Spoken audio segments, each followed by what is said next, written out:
Le Bitcoin a retrouvé le niveau des 60 000 $ en février et ce petit sentiment de retour de bull run commence à se faire sentir dans l'écosystème des cryptos. Et même si l'intérêt des médias traditionnels et du grand public est encore relativement faible à l'heure actuelle, toutes les étoiles semblent quand même alignées pour que le marché connaisse une belle année 2024. Alors la question que vous devez absolument vous poser à l'heure actuelle est la suivante. Êtes-vous prêt à affronter un potentiel bull run? Et comme beaucoup le disent, traverser un bear market, c'est évidemment compliqué. Mais affronter un bull run, ça n'est pas non plus une mince affaire et ça peut s'avérer éprouvant psychologiquement. Alors, êtes-vous donc vraiment préparé pour l'affronter? Eh bien, cette vidéo, elle est là pour ça. Je vais vous donner les quelques conseils les plus importants pour vous accompagner et pour vous aider à vous en sortir pendant le bull run et à bien le préparer et surtout à ne pas faire les mêmes erreurs que celles que d'autres ont pu faire auparavant. Avant d'aller plus loin dans cette vidéo, je vous invite à vous abonner et à mettre un like pour nous soutenir et pour nous suivre aussi sur vos réseaux sociaux.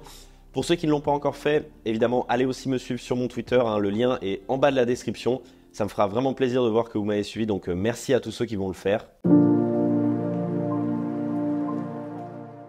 Et commençons tout de suite cette vidéo avec le premier conseil qui sera certainement le plus important pour votre réussite. Ayez un plan d'investissement bien défini et notez-le quelque part. Ça sera en fait votre repère pour suivre votre avancée et garder en tête tous les objectifs pendant le bull run et ça vous évitera surtout une chose, les prises de décision hâtives et basées sur les sentiments. Et j'y reviendrai un petit peu plus tard dans la vidéo, mais la raison pour laquelle de nombreux investisseurs n'ont pas été rentables lors du précédent bull run, c'est qu'ils ont été trop dirigés par leurs sentiments. En plein bull run, faire des performances positives, c'est pas vraiment le plus compliqué. Le plus compliqué en fait, c'est de les convertir, de les confirmer et de surtout ne pas les perdre bêtement derrière. Et c'est la raison pour laquelle un plan d'investissement, c'est ultra important pendant un bull run. Alors c'est vrai que là, vous allez me dire, ok, mais qu'est-ce que c'est qu'un plan d'investissement? Comment on fait pour en faire un concrètement? Et je le comprends parce que personnellement, lorsque je suis arrivé au tout début dans le marché des cryptos, je comprenais pas non plus vraiment l'intérêt d'un plan d'investissement. Et avec du recul maintenant, je sais que c'est à cause de ça qu'en fait j'ai fait beaucoup d'erreurs lors de mon premier cycle haussier dans les cryptos. Donc justement, je vais vous partager les étapes majeures à respecter pour définir ce plan d'investissement. Et la première étape préliminaire, elle nécessite que vous vous posiez 3 questions principales. La première question, c'est quel est votre profil d'investisseur? La deuxième question, c'est quel est votre objectif avec ce bull run? Et la troisième question, c'est combien d'implications vous êtes prêt à mettre dans les cryptos? Et avec ces 3 questions-là, vous allez pouvoir définir les bases de votre plan d'investissement. Avant de vous expliquer pourquoi est-ce qu'elles sont importantes, je vais vous expliquer évidemment comment y répondre. D'abord, quel est votre profil d'investisseur ou plutôt quel est votre profil de risque? Êtes-vous plutôt un bon père de famille, c'est-à-dire que vous ne souhaitez pas vraiment prendre trop de risques dans vos investissements, ni voir trop de volatilité sur les actifs sur lesquels vous avez investi? Ou alors vous êtes à l'exact inverse, c'est-à-dire que vous avez un fort goût du risque, vous n'avez pas peur d'investir dans un actif qui pourrait faire par exemple une chute de 30, 40 ou 50%. Et attention, surtout quand vous allez répondre à cette question, il faut évidemment être absolument honnête avec vous-même. Donc ça, c'est pour la première question. Ensuite, il faut vous demander quels sont vos objectifs avec ce cycle haussier. Alors déjà là, je vais éliminer un élément important. Si vous me dites, moi je veux juste hold du Bitcoin pendant 10 ans, alors soit cette vidéo, elle ne vous intéresse pas, elle n'est pas faite pour vous, soit si vous la regardez, c'est que finalement vous vous fourvoyez parce que pendant le bull run, vous aurez très certainement envie de vendre à un moment donné, tout simplement pour racheter du Bitcoin à un prix un petit peu plus bas. Donc globalement, on a tous un objectif défini pendant ce bull run, faire un 20% de hausse, faire un x2, faire un x10, peu importe, mais répondez de manière honnête encore une fois. Enfin, la dernière question, c'est quelle est l'implication que vous voulez y consacrer? Plus particulièrement d'un point de vue du temps. Est-ce que ça va être par exemple 10 minutes par jour, 1 heure par jour, une demi-journée, tous vos week-ends, peu importe. Mais ça aussi, c'est très important de le savoir. Et une fois que tout ça c'est fait, normalement, la majorité d'entre vous, vous devriez vous rendre compte qu'il y a une espèce d'incohérence entre ces 3 points, entre les 3 réponses que vous avez données. Vous allez peut-être avoir un objectif d'investissement qui va être beaucoup trop important par rapport au temps que vous allez pouvoir y consacrer ou tout simplement par rapport à votre profil d'investissement. Par exemple, faire un x10 en crypto, c'est un objectif que certains peuvent avoir, il n'y a pas de souci, mais ça nécessite de prendre des risques immenses et de passer un temps inimaginable à s'informer et à creuser. Et donc, si vous n'avez pas trop de temps à consacrer au marché des cryptos ou vous êtes plutôt du genre bon père de famille, faire un x10, ça ne va pas du tout correspondre à votre profil de risque. Et donc justement, c'est ce genre d'incohérence qu'il faut absolument effacer pour revoir ses objectifs sur ce cycle haussier et surtout être cohérent avec soi-même pour ne pas faire trop d'erreurs. Bon, une fois que ces bases du plan d'investissement sont bien définies, on va pouvoir passer à l'étape suivante. Quels sont les actifs sur lesquels vous allez pouvoir vous positionner? Pour ça, il faut comprendre en fait comment se structure le marché des crypto-monnaies. Vous avez d'abord les high cap, c'est-à-dire les crypto-monnaies avec une forte capitalisation, donc plus de 10 milliards de dollars concrètement. Vous avez ensuite les mid-cap, les crypto-monnaies avec une capitalisation qui est moyenne, donc entre 1 et 10 milliards de dollars. Et puis enfin, vous avez les low-cap, donc la capitalisation qui est en dessous du milliard de dollars et qui sont donc en fait encore assez basses. Évidemment, on peut aussi rajouter les ultra low cap, qui sont les cryptos avec une capitalisation sous le 100 millions de dollars par exemple, ou entre les deux. Mais là, bon bah voilà, on rentre quand même dans un haut niveau de risque et je suis pas sûr que ça vous intéresse. Et en fait, selon les réponses aux questions qu'on a évoquées juste avant, vous allez pouvoir définir une structure de portefeuille qui vous correspond. Un profil de risque très bon père de famille, par exemple, il va plutôt aller vers du high cap, donc 50% de Bitcoin, 20% d'Ether, 10% de je ne sais quelle crypto du top 10 et 20% de stablecoin. Et à l'inverse, un profil très risqué, il va aller chercher des low cap qui ont une plus faible capitalisation et donc un potentiel de hausse beaucoup plus important. Mais évidemment aussi avec le risque de pouvoir chuter beaucoup plus fort. Et oui, parce que, petite parenthèse, mais il faut quand même garder en tête que capitalisation, c'est prix de la crypto fois le nombre de tokens en circulation. Et si ce dernier ne bouge pas, alors faire un x2 sur une crypto, ça revient à faire un x2 sur la capitalisation. Et évidemment, c'est plus facile quand elle est à 1 milliard de dollars que quand elle est à 100 milliards de dollars, vous vous en doutez. Et à l'inverse, c'est aussi beaucoup plus facile de faire un moins 50% sur le prix parce que ça nécessite moins de vendeurs pour le faire chuter d'autant. Bref, vous avez compris le lien entre capitalisation d'une crypto et risque associé. C'est pour ça que je voulais vous faire cette parenthèse. Bon, voilà, normalement, avec les 3 questions qu'on s'est posées au début de cette vidéo, vous avez compris que ça va être important pour définir votre profil de risque et pour être plus honnête avec vous-même. Et ça va vous permettre surtout d'avoir les bases pour ce plan d'investissement. Et à partir de là, vous pouvez donc, comme je vous l'ai expliqué, comprendre les différentes catégories de crypto-monnaies que vous pouvez intégrer dans votre portefeuille, ce qui va vous permettre de définir en fait un portefeuille type qui correspond à votre profil d'investisseur. Et dans chacune des cases de ce portefeuille, vous pouvez rentrer les crypto-monnaies que vous souhaitez. Mais ça vous regarde. Et oui, moi, mon rôle, évidemment, ça n'est pas de vous dire quoi faire. C'est à vous de choisir les crypto-monnaies en fonction des sujets, des tendances qui vous plaisent particulièrement. Alors sachez quand même qu'on a une vidéo qui est sortie récemment et qui vous donne toutes les informations à savoir sur les narratifs potentiels de 2024-2025. Donc je vous invite quand même à la consulter, le lien est en coin de l'écran ou dans la description, peut-être que ça vous aidera. En tout cas, une fois que vous avez sélectionné vos actifs, il faut savoir comment rentrer dans le marché. Alors peut-être qu'une petite partie d'entre vous est déjà positionnée sur le marché des cryptos parce que vous avez justement profité du bear market pour accumuler un petit peu et c'est tant mieux, félicitations à vous. Pour les autres, il n'y a aucun souci, le meilleur moyen d'entrer, c'est de pratiquer le DCA, qui est une méthode très basique qui consiste tout simplement à définir le montant que vous voulez investir au total, par exemple 1000 €, et ensuite de définir une échelle de temps sur laquelle vous voulez investir, par exemple 10 semaines. Et pendant cette période, vous allez investir 100 € par semaine et ça va vous permettre de lisser votre investissement et de faire en sorte que si le prix baisse, vous êtes quand même content parce que vous allez acheter avec un prix qui est plus faible et donc vous allez profiter d'un point d'entrée plus intéressant et s'il monte, c'est pas trop grave parce que vous êtes déjà entré, vous êtes exposé à la hausse et vous avez réduit votre risque au maximum. Bon, maintenant on fait un gros bond en avant, on considère que ça y est, vous êtes désormais exposé au marché des cryptos. Vous avez donc quelques actifs que vous détenez dans votre portefeuille. Et maintenant, la question la plus importante, c'est de savoir quand est-ce que vous prenez vos bénéfices, quand est-ce que vous vendez, quand est-ce que vous sortez du marché des cryptos. Et ça, sachez que c'est la question la plus importante. Comme je le disais tout à l'heure, lors de ma première expérience personnelle avec le marché des cryptos dans un marché haussier, ma plus grosse erreur, ça avait été de ne pas savoir quand est-ce que je devais vendre, quand est-ce que je devais prendre mes profits. C'est-à-dire que j'ai fait des performances assez exceptionnelles, mais malheureusement, je ne les ai pas confirmés. Et comme on le dit, pas vendu, pas perdu, mais on dit aussi pas vendu, pas gagné, malheureusement. Et la meilleure solution pour vous, c'est de prendre chaque crypto-monnaie individuellement sur laquelle vous avez investi et de vous demander quel est l'objectif de prix que vous fixez pour cette crypto-monnaie. Et pour ce faire, il faut regarder évidemment différents aspects. Et la première, c'est les performances passées depuis le début du cycle haussier ou depuis son point le plus bas. Si c'est une crypto qui a déjà connu une hausse énorme depuis le début du cycle, évidemment, revoyez à la baisse vos objectifs, notamment si cette hausse elle est beaucoup plus haute que celle des autres altcoins ou celle du Bitcoin. Ensuite, pensez en capitalisation et non en prix.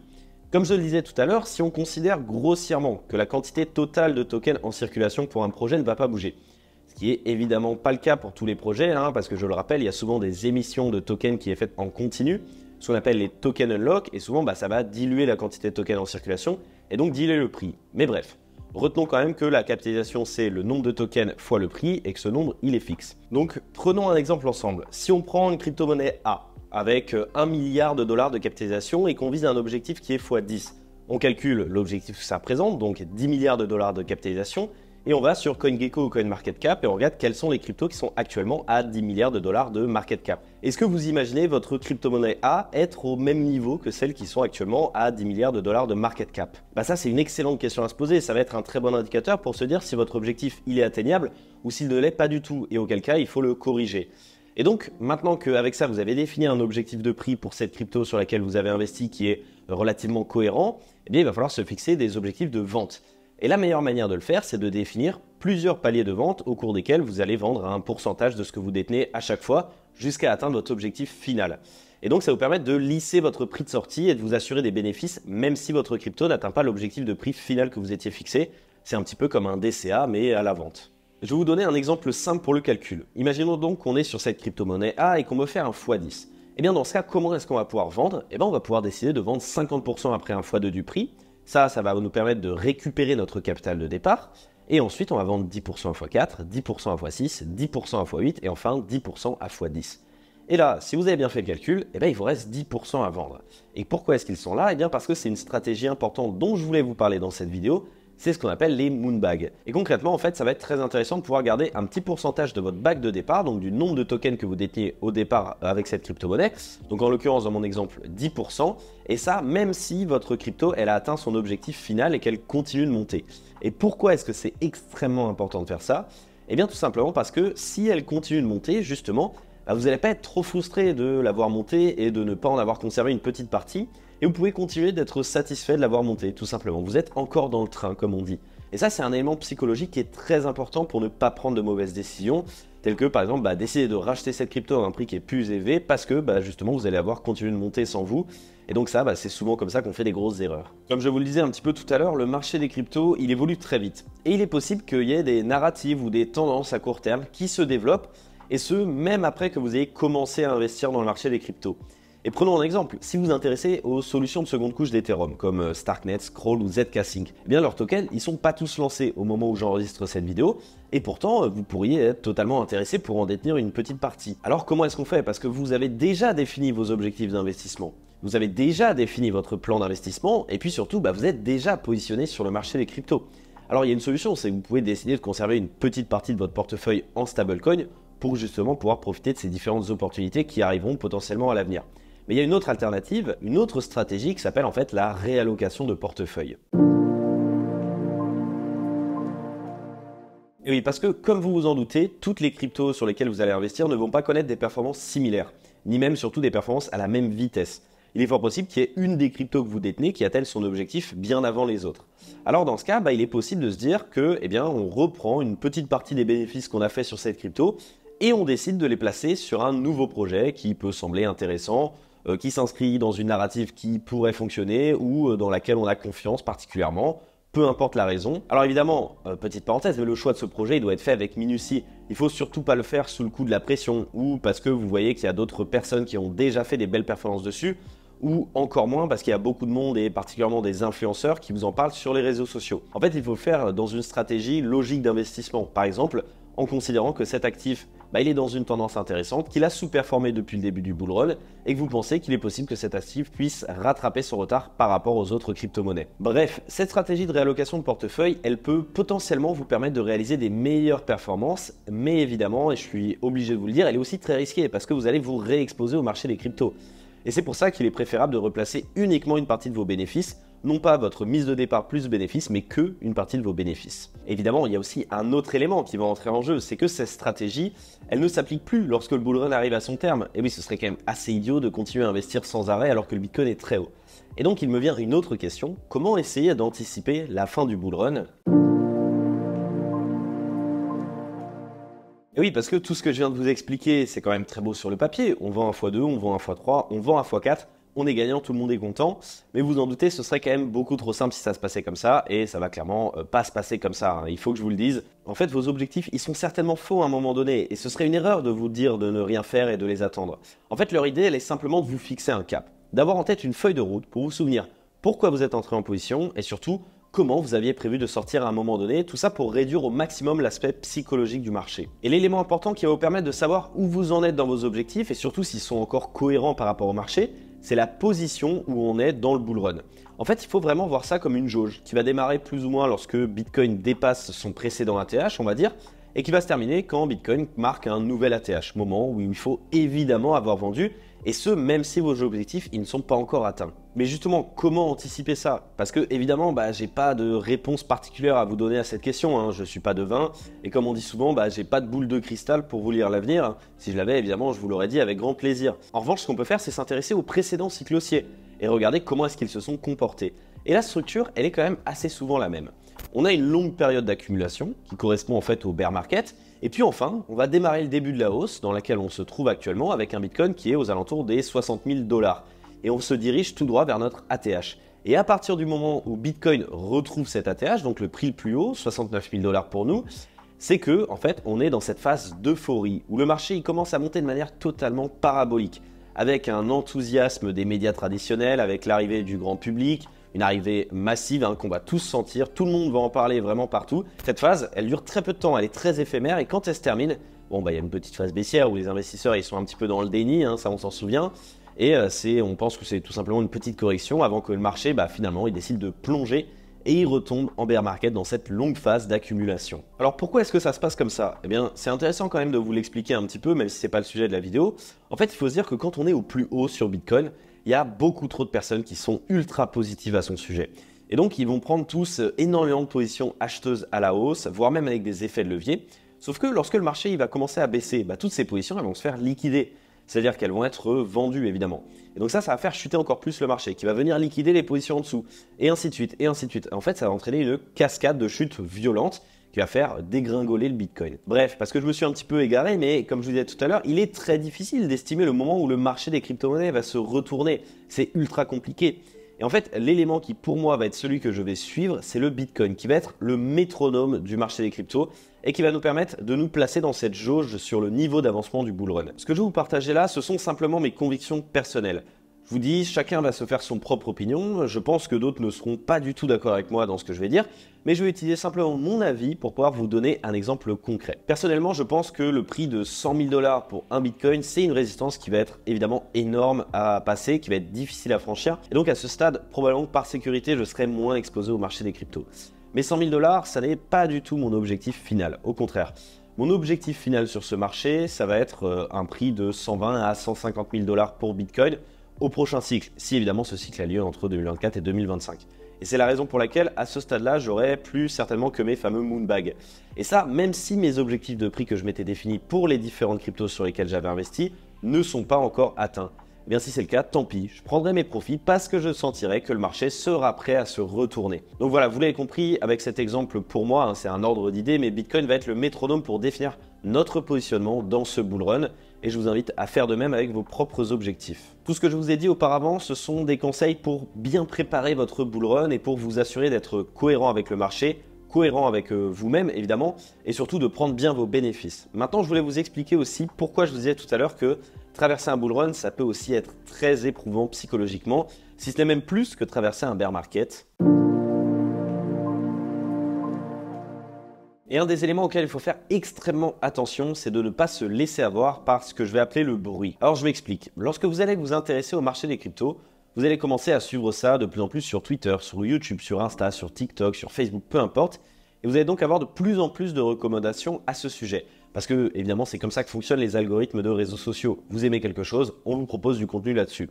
Et tout ça, en fait, ça va être un flot d'informations énorme dans votre tête qui va risquer tout simplement de vous embrouiller. Et c'est ça qu'on appelle le bruit. Parce que tout simplement, toutes ces informations, elles vont être dissonantes. Vous allez avoir d'un côté un influenceur qui va vous dire que le Bitcoin va baisser dans les prochains jours, tandis qu'un autre va vous montrer une figure technique qui va vous prouver qu'au contraire, ça va monter. Vous allez avoir des influenceurs qui vont vous parler d'un token sur lequel ils ont fait x100 et de comment est-ce que vous pouvez faire pareil. Vous allez avoir un ami qui va vous dire qu'il a fait un x10 sur tel NFT qui est le prochain Bored Ape, ou d'autres qui vont vous dire qu'ils ont fait 10 000 $ avec des airdrops. Et vous allez être là et vous allez vous dire et pourquoi moi je ne suis jamais dans les bons coups? Et quand vous allez vouloir prendre une décision pour entrer, vous allez faire sous le coup du FOMO. Et ça va rarement être une bonne décision. Alors évidemment parce que déjà quand un influenceur vous en parle, c'est peut-être que c'est déjà trop tard, mais aussi parce que le FOMO c'est le fear of missing out. C'est la peur de manquer une opportunité qui va vous faire prendre une décision sur un coup de tête. Alors évidemment, ce que je vous dis là, ça n'est pas de rester fermé aux nouvelles opportunités, bien au contraire. Comme je vous disais tout à l'heure, le marché il évolue très vite et il y aura certainement des nouvelles narratives des nouvelles tendances, des nouvelles opportunités qui vont naître en plein milieu du bull run. Et ce serait bien sûr dommage de ne pas s'y intéresser, de ne pas s'y exposer.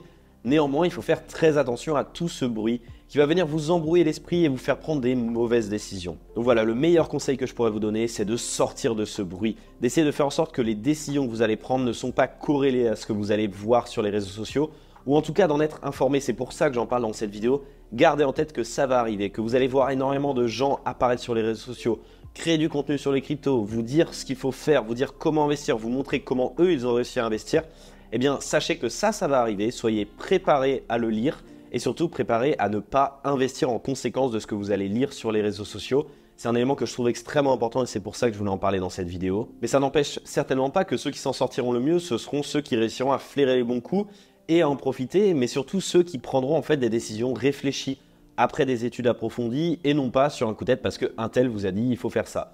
Alors évidemment, ça, c'est pas donné à tous, hein. Surtout si vous êtes seul dans votre aventure d'investissement, vous ne pourrez pas vous rattacher à quelqu'un d'autre pour partager des avis. Pourtant, c'est très important de le faire.